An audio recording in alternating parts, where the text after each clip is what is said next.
Tara dito patingin. Punta tayong San Lazaro. Papa-inject kita sa doktor. Mami. Kasi ayan nakagat ka ng aso. Gusto mo mamatay?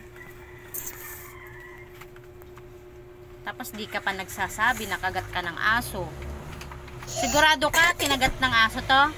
Gumanon yung mga nguso-nguso ng aso dyan?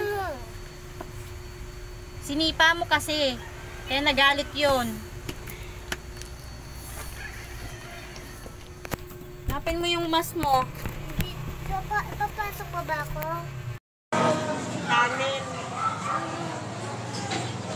Party up, no? Malakad. Dugmaw. Rebecca. Pagpapara, rapper. Miss Higa, Raymond. Reyes, Mark, Roger. Alan. Kunin niyo po yung number.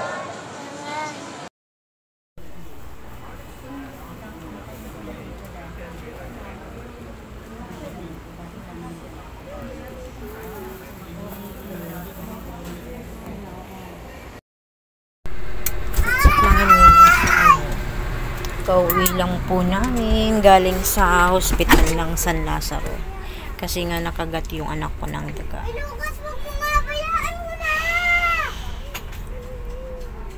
Napakamahal ng bayad sa kagat ng aso. Nakagat siya ng aso.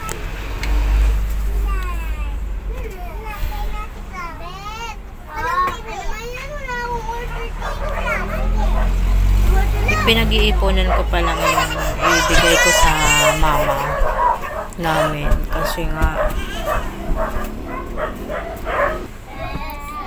kasi si mama nangangayayat na siya, hindi na daw masyado nagsisirculate yung dugo niya sa katawan,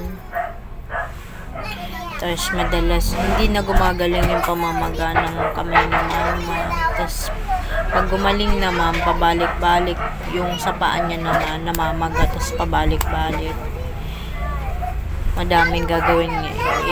Sa kanya, x-ray, urinalysis, namin gagawin kay mama. Tapos bigla nakagat naman yung anak ko ng aso. Yung Eric, nasa 1.7. is dalawa yun mga miso. Magkano yun? 3-4. Sana katulad ng iba na kapag may mga alaga kayong aso, kung may makagat man yung alaga nyo ng aso, sana willing din kayong ipagamot yung mga nakakagat ng aso, ng alaga yung aso. Ang mahal, grabe. Kasi first session yun, nasa 200 plus yung babayaran namin na isang syringe. Tapos yung isa naman na injection, nasa 1.7. Dalawa po yun. So, 3-4. 10 ako kuha nun, linggo-linggo. Tapos yung upa namin ng bahay, 3.5. Grabe. 100 to 200 lang yung tinutubo ko sa araw-araw sa pagtitinda ko ng ulam.